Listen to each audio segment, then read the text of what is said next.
Kenapa nggak mau? Iya, terlalu mahal auman singa untuk meladeni gonggongan para anjing-anjing, saudara-saudara. Kenapa nggak mau? Iya, terlalu mahal auman singa untuk meladeni gonggongan para Memang anjing-anjing. kalau kita cermati ya, omongannya orang satu ini ya seperti itulah kapasitas pola pikirnya ya seperti itu. Omong doang.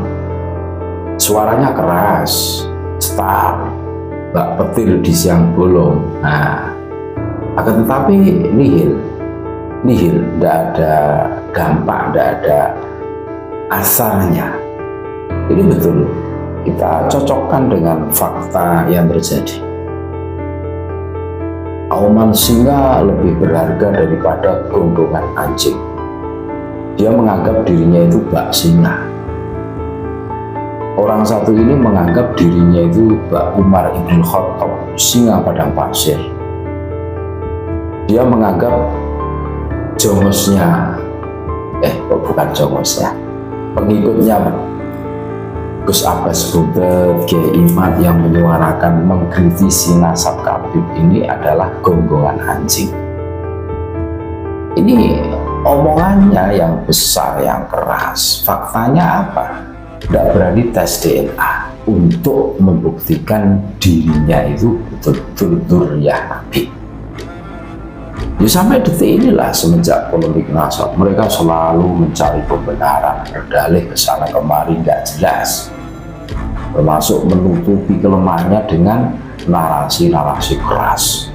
Amar ma'ruf nahi mungkar, mut syahidan miskariman au mut syahidan, hidup mulia atau mati sangit. Nyamar ma'ruf nyambi mungkar, matinya mati sangit, kan begitu loh. Iya, tidak ada semangat cinta tanah air, gerakan nyata mencintai negeri ini tidak ada, cuma omong kosong. Mereka itu ya pintar sekali memutarbalikkan fakta. Iya, auman singa lebih berharga dibandingkan gonggongan anjing. Iya, omong dua. Jelas kan? Jelas. Banyaknya yang menolak. Kalau memang mereka itu cinta NKRI ya, para Habib ini seharusnya berpikir. Nanti kalau kami datang ke Pemalang, ini terjadi gesekan, nanti imbasnya chaos, NKRI pastikan. Nah, mereka tidak pernah berpikir mengarah ke situ. Mereka itu maunya menang sendiri, seakan-akan golongan mereka sajalah yang maha benar, anti kritik. Makanya polemik nasab ini terus bergulir, dan ini sebenarnya bahan renungan, edukasi buat kita semua untuk memetakan mana kebenaran yang hakiki, yang sejati, yang harus kita ikuti. Rusak generasi muda kita kalau dipegang orang-orang seperti Bahar Smith ini, rusak betul. Isinya itu doktrin mengatakan auman singa lebih berharga dibandingkan gonggongan anjing. Ini kurang ajar banget ya. Seumpama Bahar ini ditanya mengaku dirinya singa, saya tidak mengatakan diri saya singa. Sangat pintar berdalih, memutarbalikkan fakta, mau menanya sendiri. Jadi jelas.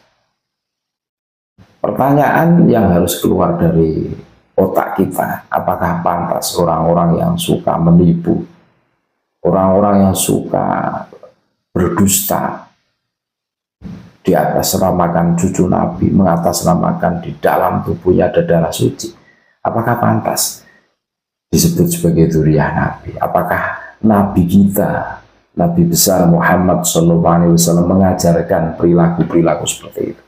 Tidak pernah. Tidak pernah. Cobalah kita bandingkan dengan Gus Dur.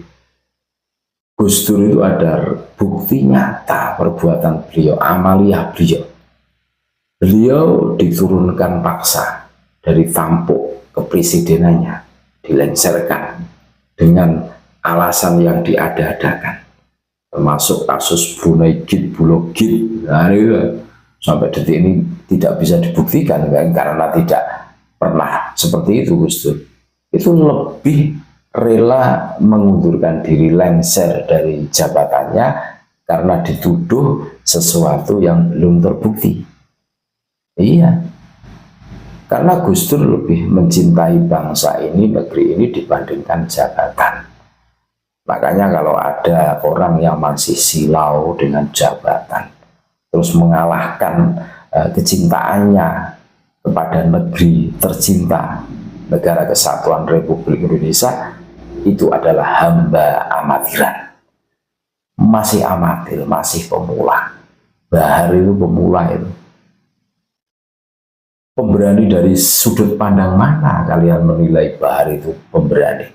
Kalau hanya kuat-kuat, semua orang bisa, saudara-saudara. Coba kita tengok rekam jejaknya Bahar itu. Beraninya itu sama bocil, anak kecil ya. Iya, rekam jejaknya itu. Sama sopir taksi online apa-apa itu. Iya. Jelas itu modelnya itu ya keroyokan, diculik dulu, terus dihajar di dalam pondoknya. Coba kalau face to face ya fight, satu lawan satu. Mereka seperti itu, menghasut-hasut saja kan isinya. Ini perilaku-perilaku Bahar, ini suaranya saja yang keras. Ya buktinya apa? Apakah layak orang yang takut tes DNA untuk membuktikan dirinya sebagai zuriat Nabi hanya dengan modal suara yang keras? Ya, kalau istilah Banyumas yang ngoro-ngoro, apakah dia layak disebut sebagai pemberani? Ya jauh. Justru yang pemberani, yang kesatria itu yang berani membuktikan dirinya. Kalau perlu tes DNA ya tes DNA, haplogrupnya apa, terus dipubliskan.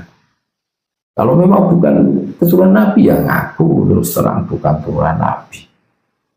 Emangnya seumpama bukan keturunan Nabi terus tidak bisa masuk surga gitu? Nah, terus masalahnya di mana? Tidak ada masalah sebenarnya.